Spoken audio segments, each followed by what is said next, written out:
যে কেউ এর দ্বিতীয় পর্বে আপনাদের আবারও স্বাগতম জানাচ্ছি। আমি এলিমেন্ট কোন ভিডিও। তো আজকে টিউটোরিয়ালে আমরা যেটা দেখবো সেটা বলেছিলাম যে রিড মোর অপশন। তো দেরি না করে চলুন শুরু করা যাক। তো ফার্স্টে এখানে যেটা আমাদের প্রিভিয়াস টিউটোরিয়াল ছিল, এখানে একটা প্যারাগ্রাফ এবং এখানে একটা হাইড বাটন, এটার উপর ক্লিক করলে জিনিসটা হাইড হয়ে যায়। তো আজকে আমরা যেটা করবো সেটা অনেকটা দেখতে এরকম, যে রিড মোরে যখন ক্লিক করবো ফুল কন্টেন্টটা দেখাবে, আবার এখানে হাইডে ক্লিক করলে জিনিসটা আবার চলে যাবে। তো সেটা করার জন্য ফার্স্টে আমি যেটা করতে চাচ্ছি সেটা হচ্ছে আমাদের ঠিক প্যারাগ্রাফের যে কোনো মাঝখানে আমরা একটা বাটন ক্রিয়েট করব, যেটার নাম দিব হচ্ছে সমর। তো আমি ঠিক বাংলাদেশ লেখাটার পরে একটা বাটন ক্রিয়েট করলাম, যেটার নাম দিলাম হচ্ছে সমর। এখন সেটা সেভ করে আমি যদি এখানে সে রিলোড করি, তাহলে মাঝখানে একটা বাটন আপনারা দেখতে পাচ্ছেন। তারপরে যেটা করব সেটা হচ্ছে যে একটা সিএসএস আমরা এখানে অ্যাড করতে পারি। তো সেটা করার জন্য আমি এখানে আমরা একটা সিএসএস অ্যাড করি। তো হেডের ঠিক উপরে আমি ঠিক এখানে আমি দিচ্ছি হচ্ছে লিঙ্ক রিলেশন স্টাইল শিট, আর দিস হচ্ছে এইচ রেফ ইকুয়াল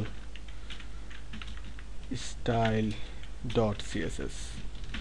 তো স্টাইল ডট সিএসএস এই নামে আমাদের একটা পেজ ওপেন করতে হবে, যেটা হচ্ছে সিএসএস ফাইল। তো কন্ট্রোলটার এস চেপে আমি এখানে সে পেজের নামটা লিখে জাস্ট সেভ করে দিলাম। তো এটা হচ্ছে আমাদের সিএসএস ফাইল।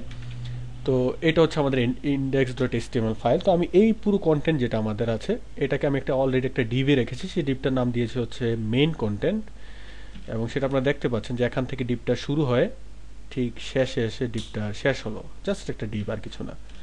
এবং সেই ডিপটার সামান্য একটু ডিজাইন আমি এখানে করছি। তো আমি এখানে যদি দেখি আমাদের এখানে যে ক্লাসটা আছে, সেই ক্লাসটা আমি এখান থেকে কপি করে এখানে এসে ক্লাসের নাম অবশ্যই ডট দিয়ে শুরু হবে সিএসএসে, এবং সেটা পেস্ট করে আমি যদি নিচে এসে লিখি যে হোয়াইট 50%, তার মানে টোটাল পেজের 50% আমি দেখাতে যাচ্ছি। তারপর আমি চাচ্ছি হচ্ছে এটা মাঝখানে চলে আসুক লেখাটা, অর্থাৎ 50% এখন যদি এখানে সে রিলোড করেন, সেটা এক সাইডে অর্থাৎ লেফটে দেখাচ্ছে, আমি সেটা মাঝখানে দেখবো। তো দেখার জন্য একটা মার্জিন আমরা দিতে পারি। আমরা লিখছি হচ্ছে মার্জিন, টপ মার্জিন হচ্ছে টপ অ্যান্ড বটম মার্জিন 5%, আর লেফট অ্যান্ড রাইট হচ্ছে অটো। এটা দিলেই টোটাল যে লেখাটা আছে সেটা মাঝখানে চলে আসবে। তারপরে যেটা করতে চাচ্ছি সেটা হচ্ছে চারদিকে একটা বর্ডার দিয়ে দেওয়া যায়। আমি দিচ্ছি হচ্ছে বর্ডার 2 পিক্সেল সলিড গ্রে। তো এখন এসে রিলোড করি, চারদিকে একটা বর্ডার চলে আসলো। আর একটু প্যাডিং দিয়ে দিই, প্যাডিং দিলাম হচ্ছে 3%। আর এখানে এটা 2 পিক্সেল না দিয়ে দিচ্ছে হচ্ছে 1 পিক্সেল। তো দেখতে পাচ্ছেন যে আমাদের লেখাটা যা হবার হয়েছে। সিএসএস ডিজাইনটা সম্পূর্ণ নিজের উপর। তো আমরা এখন যেটা করবো সেটা হচ্ছে যে মোরে ক্লিক করার সাথে সাথে পুরো জিনিসটা দেখাবে, আর এই জিনিসটা এর আগে হাইট থাকবে।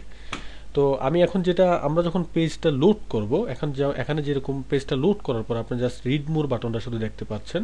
এখানে যেরকম এই প্যারাগ্রাফ টোটাল কন্টেন্টটা দেখাচ্ছে, এই কন্টেন্টটা আমি দেখতে চাচ্ছি না, এবং এই বাটনটাও দেখতে চাচ্ছি না। তো ফার্স্টে পেজ লোড করার সাথে সাথে আমরা যেটা এখানে করব সেটা হচ্ছে যে বাটনটাকে আগে হাইড করে দিব। এখানে যে বাটনটা আমরা দেখতে পাচ্ছি, অর্থাৎ হাইড বাটনটা। তো আমি এখানে স্ক্রিপ্টের রেডি ফাংশনের ঠিক নিচে, আমরা গত পর্বে যতটুকু করেছিলাম এটা ছিল আমাদের স্ক্রিপ্টটা, এর ঠিক উপরে এখানে ঠিক ক্লিক ইভেন্টের উপরে এখানে এসে আমি জাস্ট এটা কপি করে এখানে পেস্ট করছি। এবং এই বাটন যেটা আমি হাইড নামে, সেটা একটা আমার একটা আইডি আছে, সেটার নাম হচ্ছে বিটিএন। সেই বিটিএনটা আমি এখান থেকে কপি করে উপরে এসে এখানে হ্যাশ সাইন দিয়ে আমি লিখছি হচ্ছে আইডির নাম, অর্থাৎ বিটিএন, সেটা হাইড। তো আমি এটা সেভ করে, অর্থাৎ আপনি ক্লিক করার আগে জিনিসটা হাইড হয়ে থাকবে, অর্থাৎ পেজ রিলোড হওয়ার পরে। এটা হচ্ছে পেজ রিলোড হওয়ার পরে জিনিসটা হাইড হয়ে গেল। হাইড হলো হচ্ছে বিটিএন, মানে হচ্ছে যেটা হচ্ছে আমার বাটন। তো এখন যদি আমি এখানে এসে জাস্ট রিলোড করি, তাহলে যেটা দেখতে পাচ্ছেন যে বাটন যে লেখাটা ছিল, যে বাটনটা ছিল সেটা চলে গেছে। তারপর যেটা করতে হবে সেটা হচ্ছে যে এই পুরো প্যারাগ্রাফটা এখান থেকে হাইড করে দিতে হবে। তো সেটা করার জন্য আমি এখানে এসে ঠিক সমর বাটনের ঠিক পরে এখানে এই জিনিসটাকে আমি একটা স্প্যান ট্যাগে রাখি। তো HTML স্প্যান ট্যাগ এটা এখানে রেখে এটা ঠিক প্যারাগ্রাফের ঠিক এই জায়গায় ঠিক আগে এখানে এসে আমি আবার সেটা শেষ করে দিচ্ছি। তো এটা একটা ক্লাস দেই। তো আমি একটা ক্লাস নাম দিই, এটার ক্লাসের নাম দিচ্ছি হচ্ছে প্যারা। এখন এই যে প্যারাটা আছে সেটাও সেম ব্যাপার, এখানে যে অর্থাৎ লোড হওয়ার সাথে এই জিনিসটা দেখাবে না। তো আমি এখানে এসে ডট দিয়ে প্যারা দেখাচ্ছি, এখন সেটা সেভ করছি। তো লোড হওয়ার পরেই এই দুটো জিনিস আমাকে দেখাবে না। তো এখন যদি আমি সেভ করে এখানে এসে রিলোড করি, তাহলে বাকি লেখা যেটা ছিল সেটাও চলে গেল। তার মানে হচ্ছে শুধু মূর এই লেখাটা আছে। তো এখন এটাতে ক্লিক করলে যে ঘটনাটা ঘটবে সেটা হচ্ছে যে সে বাকি কন্টেন্টগুলো দেখাবে। এবং আরেকটা জিনিস যেটা হবে, যেমন এখানে রিড মুরে ক্লিক করার সাথে রিড মুর বাটন যেটা ছিল সেটা কিন্তু হাইড হয়ে গেল, সেই কাজটা করতে হবে।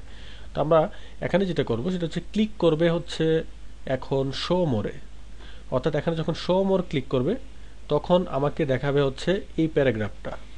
তো সেটা করার জন্য আমি এখানে এসে শো মোরে চলে আসি, অর্থাৎ এটা হচ্ছে আমার বাটনটা, যেটাতে ক্লিক করলে নিচের এই পুরো প্যারাগ্রাফটা দেখাবে।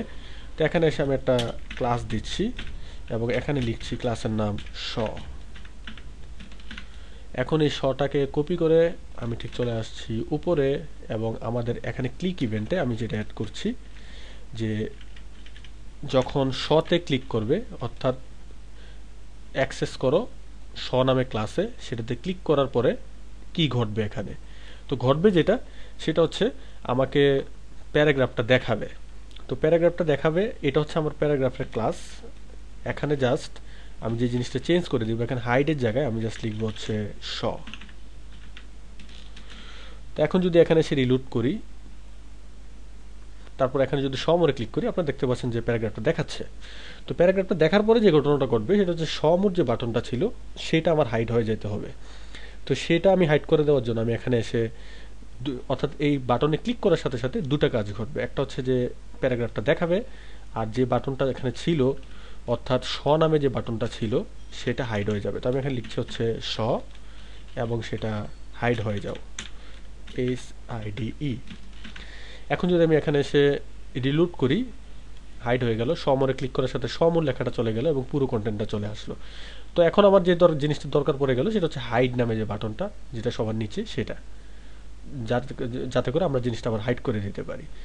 তো এখন আমি এখানে এসে যেটা করতে হবে, সেম জিনিস জাস্ট কপি করে হাইডের ঠিক নিচে এখানে এসে পেস্ট করে দিয়ে এখানে আমি যে বাটনটা, অর্থাৎ যে বাটনটার নাম হচ্ছে BTN অর্থাৎ হাইড বাটন, সেটা এখানে এসে অর্থাৎ পেস্ট করে আমি দিচ্ছি হচ্ছে শ। তার মানে হচ্ছে এখানে এসে এখন যদি আমরা রিলোড করি, মোড়ে যখন ক্লিক করব, প্যারাগ্রাফ এবং সে বাটনটা দুটো একসাথে দেখাবে এবং এই বাটনটা সমর বাটনটা হাইড করে দিবে।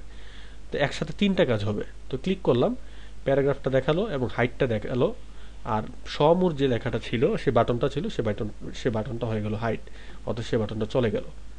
তো সেম কাজটা এখন আমাদের করতে হবে হাইডের ক্ষেত্রে। হাইডে যখন ক্লিক করব তার সাথে সাথে যেটা হবে, এখানে যেমন হাইডে যখন ক্লিক করি হাইড বাটনটা চলে যাবে, তার সাথে সাথে এই প্যারাগ্রাফটা চলে যাবে, কিন্তু সমর বাটনটা, রিড মোর বাটনটা চলে আসবে। তার মানে হচ্ছে এখানে যে ঘটনাটা ঘটেছে এটা ঠিক বিপরীত ঘটনা। আমি এই পুরো জিনিসটা কপি করি, এখান থেকে কপি করে নিচে এসে এখানে জাস্ট পেস্ট করে দিলাম। এখন এই ক্ষেত্রে আমার বাটনের নাম হচ্ছে অর্থাৎ হাইড বাটন যেটা, অর্থাৎ BTN। তো BTN এ যখন ক্লিক করবে তখন ফার্স্ট যেটা ঘটবে সেটা হচ্ছে প্যারাগ্রাফ যেটা আছে সেটা হাইড হয়ে যাবে, অর্থাৎ ঠিক বিপরীত ঘটনা। প্যারাগ্রাফ হাইড হয়ে যাবে, তারপরে হচ্ছে সেকেন্ড যেটা করবে সেটা হচ্ছে যে এই যে শ নামে যে বাটনটা আছে এটা হচ্ছে শ বাটনের ক্লাস, সেটা দেখাবে। আর তৃতীয় নম্বর যে বাটনটা, অর্থাৎ এই যে বাটনটা হাইড বাটনটা, সেই নিজেও হাইড হয়ে যাবে এখানে। এখন যদি সেভ করে আমি এসে রিলোড করি, এখন যদি সমরে ক্লিক করি দেখতে পাচ্ছেন যে পুরো কন্টেন্টটা, আবার যখন হাইডে ক্লিক করব দেখতে পাচ্ছেন যে কন্টেন্ট এবং বাটন দুইটাই হাইড হয়ে শুধু সমর বাটনটা নিয়ে আসলো। তো আশা করি এই টিউটোরিয়ালের মাধ্যমে আপনারা রিড মোর অপশন কীভাবে তৈরি করেন সেটা বুঝতে পারলেন। এবং এখানে একটা সামারি বলি, সেটা হচ্ছে যে এই জিনিসটার জাস্ট বিপরীত আমি এখানে করলাম, এবং দুইটা বাটনের ক্ষেত্রে দুটা ইভেন্ট এখানে কাজ করেছে। তো আশা করি যে টিউটোরিয়ালটি বুঝতে পেরেছেন। এই টিউটোরিয়াল নতুন যে মেথড ছিল সেটা হচ্ছে শ মেথড।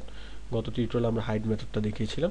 এটা একটা সিম্পল লজিক, আপনি জিনিসটা দুইবার যখন প্র্যাকটিস করবেন তখনই জিনিসটা আপনার আয়ত্তে চলে আসবে। তো ধন্যবাদ, পরবর্তী টিউটোরিয়াল দেখার আমন্ত্রণ জানাচ্ছি। আল্লাহ হাফেজ।